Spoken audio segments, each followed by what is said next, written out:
My dear friends, ఈరోజు మనం కొన్ని విషయాలని చర్చించుకుందాం.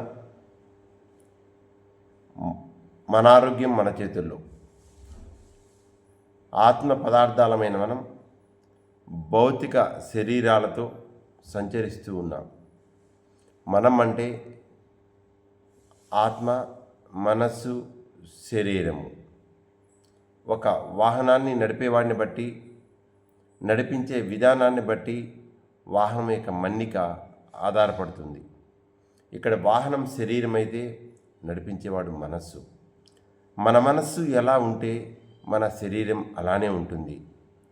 మన స్వంత ఆలోచన విధానాల చేత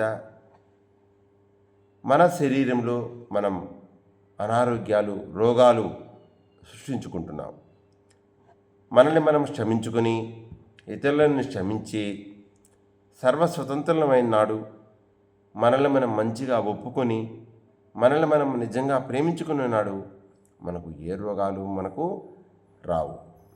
విమర్శించడం వలన క్రోధం, ద్వేషభావన, పరినింద, జరుగుతున్న పరిస్థితులను అంగీకరించలేకపోవడం లాంటి ఆలోచనల విధానాల వల్ల మన శరీరాల్లో మనం రోగాలు అనబడే వాటిని మనమే సృష్టించుకుంటున్నాం.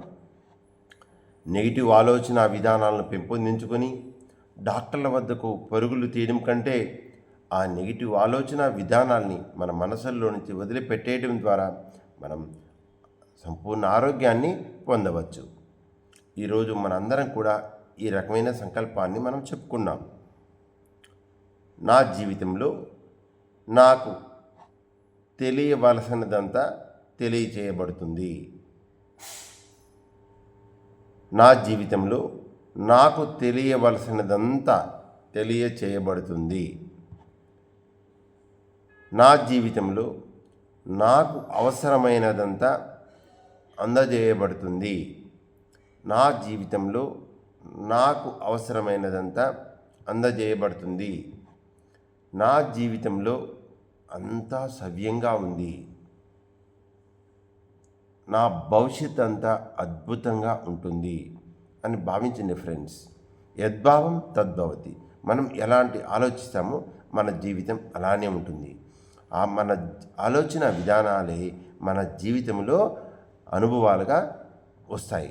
కాబట్టి మంచిగా ఆలోచిద్దాం, మంచి జీవితాన్ని సృష్టించుకుందాం. Thank you friends. Thank you very much.